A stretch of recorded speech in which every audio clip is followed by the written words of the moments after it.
ton NEAT, ok? Donc, c'est les moments en fait où tu vas juste pas t'entraîner pour faire très simple. Donc, c'est les moments de repos. Et ta TEF, ok? C'est les moments où tu vas manger. Et donc, ça va représenter en quelque sorte l'énergie thermique, ok, de cette nourriture. Et donc, cette énergie va te permettre de faire des entraînements plus qualitatifs. Donc, c'est pas moins tu manges. Tu comprends maintenant? C'est pas moins tu manges, plus tu vas prendre en muscle ou plus tu vas faire de meilleurs entraînements.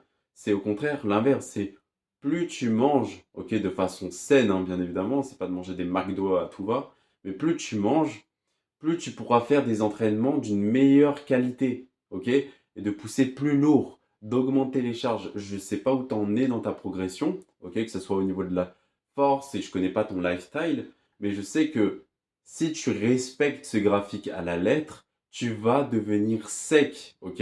Tu vas pouvoir vraiment bâtir ta masse maigre, ok? BMR. Et donc, si tu respectes le repos, c'est-à-dire, imaginons samedi, dimanche, et que de lundi à vendredi, tu fais ton entraînement HIIT. Il faut savoir que ton repos doit vraiment être un repos où tu récupères. C'est-à-dire que tu n'es pas obligé de rien faire.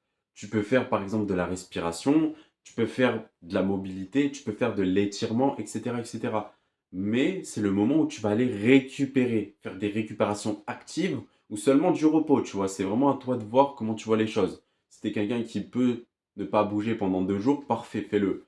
Moi, je sais que j'y arrive pas, donc je vais faire plutôt de la mobilité, de la pliométrie samedi, dimanche, tu vois. Mais bref, faut vraiment que tu comprennes que l'entraînement, en fait, dans le graphique, ça représente juste 10%. C'est-à-dire qu'il ne faut pas que tu mettes toute ton âme, toute ta vie, ou que ton lifestyle corresponde qu'à it. Voilà, c'est exactement ça. Il ne faut pas que ton lifestyle, je le répète, corresponde à ton it. C'est-à-dire qu'il ne faut pas que tu mettes tout dans l'entraînement sportif, tout dans tes, genre dans l'entraînement et que tu vas penser que c'est ça qui va te donner réellement les résultats et donc développer en quelque sorte ton BMR, ok, ton physique, etc. Mais il faut vraiment que tu le comprennes de cette manière.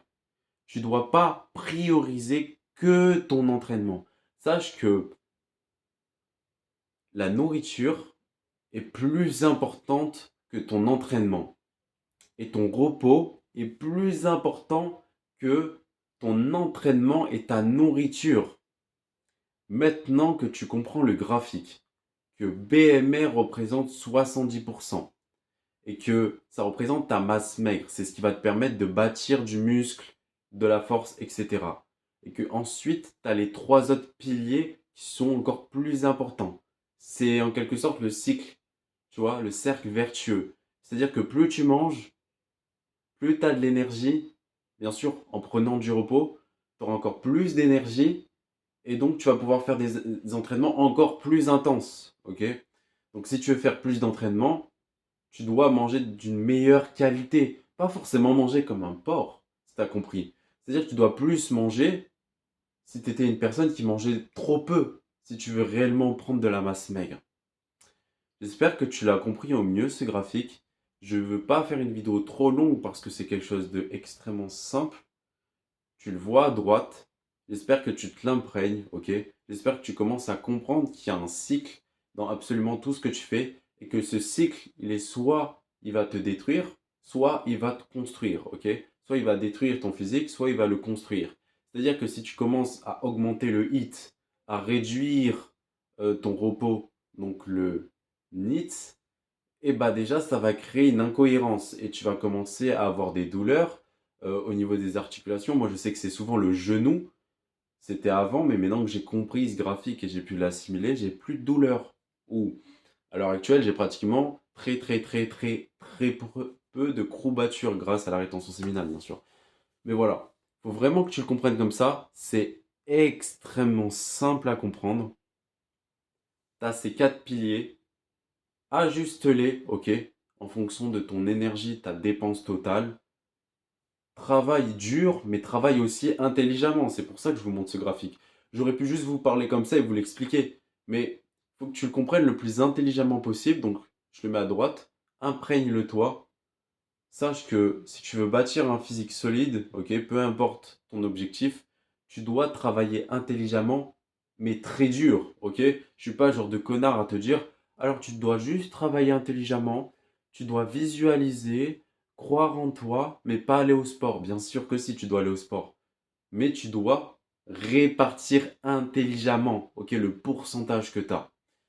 Maintenant, il y a une seule condition à ce graphique qui n'est pas mis dedans, et c'est bien dommage, c'est que ta dépense énergétique va dépendre grandement de ta nourriture, ok? C'est-à-dire que la nourriture que tu manges va te faire perdre quand même 30% de ton énergie sexuelle. Je m'explique. Lorsque tu manges, il y a la digestion qui va avoir lieu.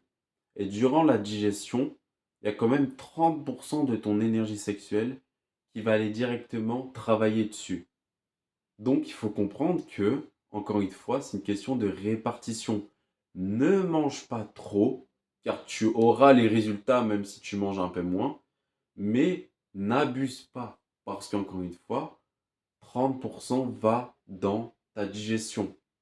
Je parle pour les personnes qui sont en rétention séminale, mais aussi pour les personnes qui ne sont pas en rétention. Même si tu n'es pas en rétention, il y a quand même 30% qui vont directement dans ta digestion. Donc voilà, j'espère que tu l'auras compris. Si tu as des questions, si tu veux que je t'éclaire plus sur certains points, ok, de la vidéo, n'hésite pas, il y a les commentaires. Si tu sais qu'il y a une personne qui continue à s'entraîner comme un psychopathe, ok, comme moi à l'époque, et que tu vois, il n'a pas encore des résultats physiques, ok, il n'a pas le physique athlétique ou sec qu'il désire, n'hésite pas à lui montrer cette vidéo, like, abonne-toi, et je te dis à la prochaine. Je t'aime, c'était Triompha.